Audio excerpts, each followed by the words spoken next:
Ayo, back at it again with another video. Thank you all for watching. I greatly appreciate it. So, today is September 1st, 2024, and we're about 2 months away from Election Day. So, the home stretch, we got Kamala versus Trump. So, let's look at the generic polling. So, RFK has dropped out. That was probably about a week or so ago at this point. So Harris is at 47%. Trump's about 43, almost 44%. So Harris has about a 3-point lead on Trump in the national polls. So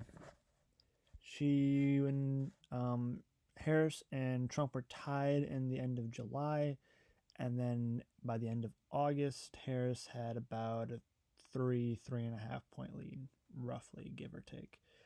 The race is narrowing. It is now about a 3-point lead at the very beginning of September.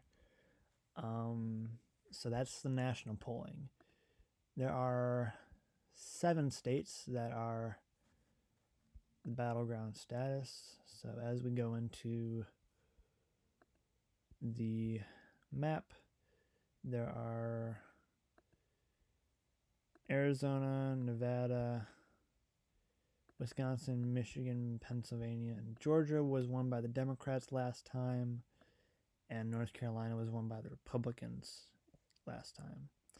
So that was the 1, 2, 3, 4, 5, 6, 7 states up for battleground status. So that was the 2020 result. So we'll clear that out. We'll go through the deep blue states: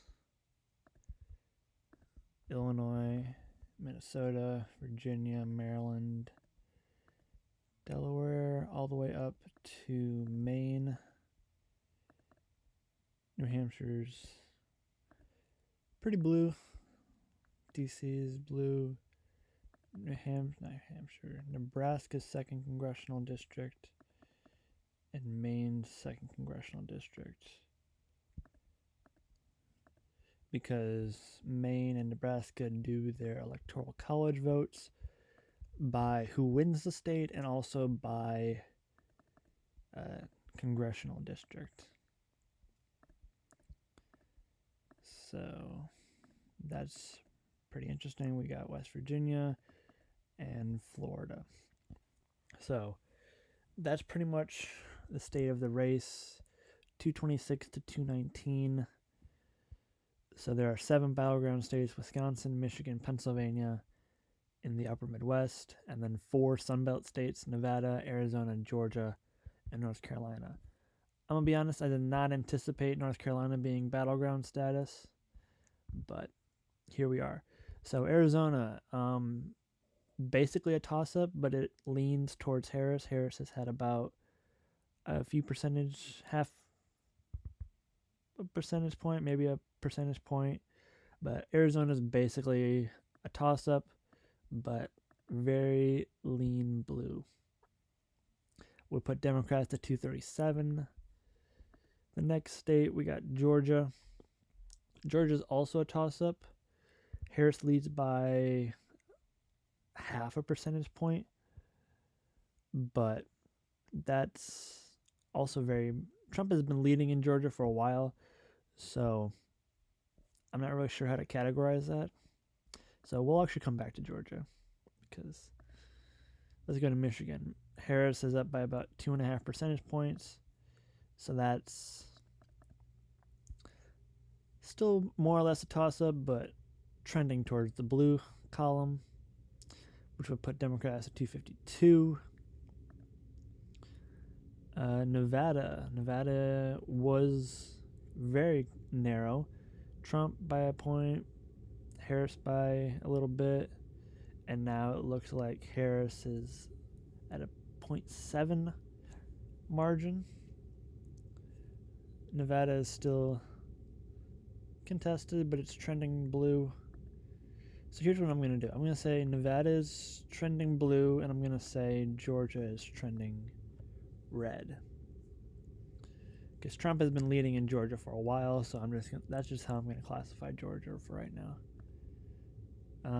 North Carolina, toss-up but lean Trump. So 258, 251, more or less tied. I mean, it's a 7.7 electoral vote difference, but essentially tied. Let's go to Pennsylvania. Harris has been leading in Pennsylvania. She was up by 1.5%, 2 percentage points.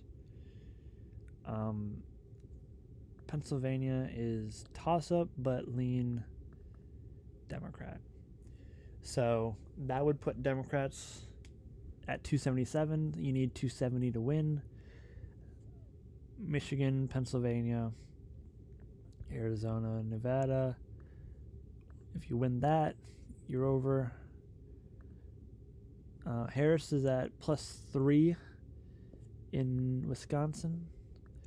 So the Harris campaign is doing really well in the upper Midwest.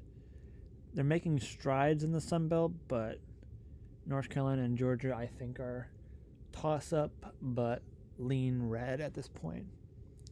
So 287, 251. So that's kind of what's going on at the moment. The upper Midwest is doing much better for Kamala. Even if you have Arizona and Nevada go Trump,